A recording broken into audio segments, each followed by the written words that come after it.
راہب اور نجومی لوگ رسول اللہ صلی اللہ علیہ وسلم کو اچھی طرح سے پہچانتے تھے اور اہل کتاب بھی پہچانتے تھے اور حسد بھی کرتے تھے۔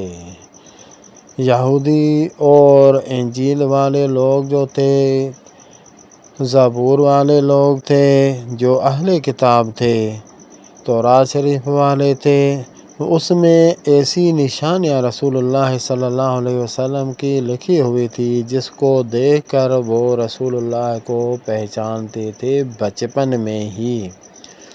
جوانی کے بعد نبوت کا اعلان تو 40 سال کے بعد ہوا۔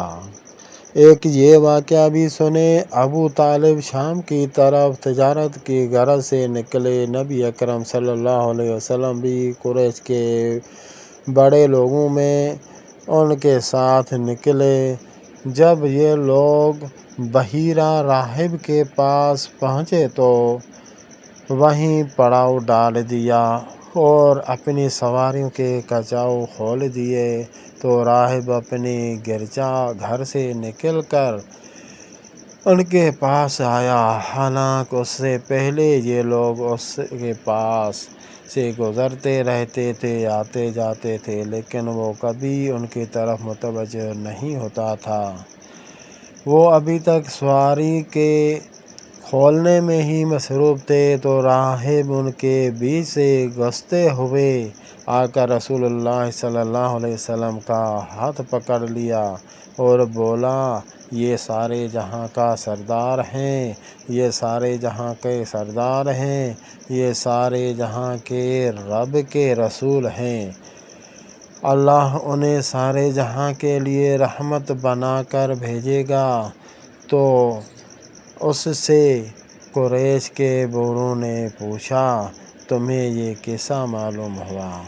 تو اس نے کہا، جب تم لوگ اس ٹیلے سے اتر رہے تھے تو درخت اور پتھر یہ سارے سجدہ کر رہے تھے، جبکہ یہ نبی کے علاوہ اور کسی کے لیے سجدہ نہیں کرتے، اور یہ دونوں صرف تو نبی کو ہی سجدہ کیا کرتے ہیں، اور میں انہیں مہر نبوت سے پہچانتا ہوں جو شانہ کی ہڈی کے سرے کے نیچے سیب کی مانند ہے۔ پھر وہ واپس گیا اور ان کے لیے کھانا تیار کیا۔ جب وہ کھانا لے کر آیا تو آپ صلی اللہ علیہ وسلم اونٹ چرانے گئے تھے، تو اس نے کہا، کسی کو بھیج دو کہ ان کو بلا کر لائے۔ چنانچہ آپ آئے اور ایک بدلے آپ پر سایہ کیے ہوئے تھے۔ جب آپ لوگوں کے قریب ہوئے تو انہیں درخت کے سایہ میں پہلے ہی سے بیٹھے پایا۔ پھر جب آپ بیٹھ گئے تو درخت کا سایہ آپ پر جھک گیا۔ اس پر راہب بول اٹھا، دیکھو، درخت کا سایہ آپ پر جھک گیا ہے۔ پھر راہب ان کے سامنے کھڑا رہا اور ان سے قسم دے کر کہہ رہا تھا کہ انہیں روم نہ لے جاؤ، اس لیے کہ روم کے لوگ دیکھتے ہی انہیں ان کے اوصاف سے پہچان لیں گے اور انہیں قتل کر ڈالیں گے۔ پھر وہ مڑا تو دیکھا کہ 7 آدمی ہیں جو روم سے آئے ہوئے ہیں۔ تو اس نے بڑھ کر ان سب کا استقبال کیا۔ اس راہب نے اور پوچھا، آپ لوگ کیوں آئے ہیں؟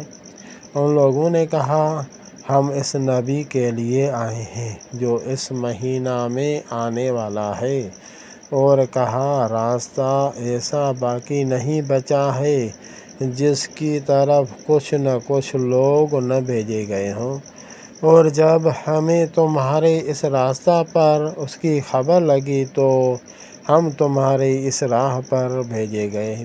تو اس نے پوچھا، کیا تمہارے پیچھے کوئی اور ہے جو تم سے بہتر ہو، یعنی علم والا ہو؟ ان لوگوں نے کہا، ہمیں تو تمہارے اس راستہ پر اس کی خبر لگی ہے تو ہم اس پر ہو لیے اس نے کہا اچھا تو یہ بتاؤ کہ اللہ جس امر کا فیصلہ فرما لے گا کیا لوگوں میں سے کوئی اسے ٹال سکتا ہے؟ ان لوگوں نے کہا نہیں۔ تو راہب نے کہا پھر تم اس سے بیعت کرو، اگر آپ اس کو نہیں ٹال سکتے، اس کام کو نہیں روک سکتے اور مان رہے ہو کہ وہ نبی ہے تو پھر اس کی بیعت کرو اور اس کے ساتھ رہو۔ پھر وہ عربوں کی طرف متوجہ ہو کر بولا، یعنی وہ راہب، میں تم سے اللہ کا واسطہ دے کر پوچھتا ہوں کہ تم میں سے اس کا ولی کون ہے؟ پھر قافلے والوں نے کہا کہ اس کا ولی ابو طالب ہے۔ وہ انہیں برابر قسم دلاتا رہا، یعنی راہب ابو طالب کو قسم دلاتا رہا کہ اسی کو واپس بھیجو، آگے نہیں لے کے جانا، کیونکہ وہ خطرے سے خالی نہیں ہے۔ اللہ تبارک و تعالیٰ اس راہب پر رحم فرمائے۔ یہ اللہ تبارک و تعالیٰ نے کتنا بڑا سسٹم بنایا تھا۔ کیسے راہب کو پتہ چلا، کیسے روم والوں کو پتہ چلا کہ یہ نبی پیدا ہوا اور یہاں پہ آئے گا، یہاں تک کہ ابو طالب نے انہیں واپس مکہ لوٹا دیا، یعنی رسول اللہ صلی اللہ علیہ وسلم کو واپس لوٹایا، اور ابو بکر رضی اللہ عنہ نے آپ کے ساتھ بلال رضی اللہ عنہ کو بھی بھیج دیا۔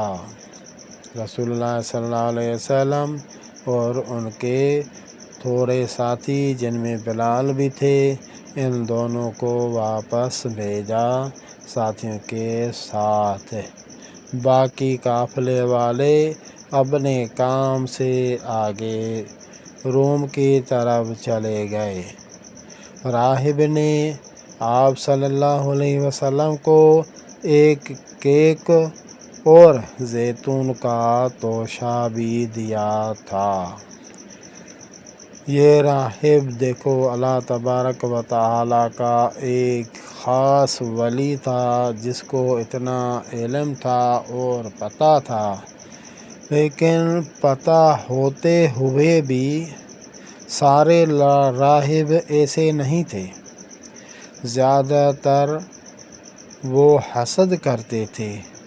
کچھ اللہ والے تھے جو اس بات کو مانتے تھے کہ جو اللہ کرنا چاہتا ہے ہمیں اس میں اپنی ٹانگ نہیں اڑانی چاہیے، ہمیں اس کام میں روکنے کی کوئی کوشش نہیں کرنی چاہیے، کیونکہ جو اللہ کرنا چاہے اس کو کوئی نہیں روک سکتا۔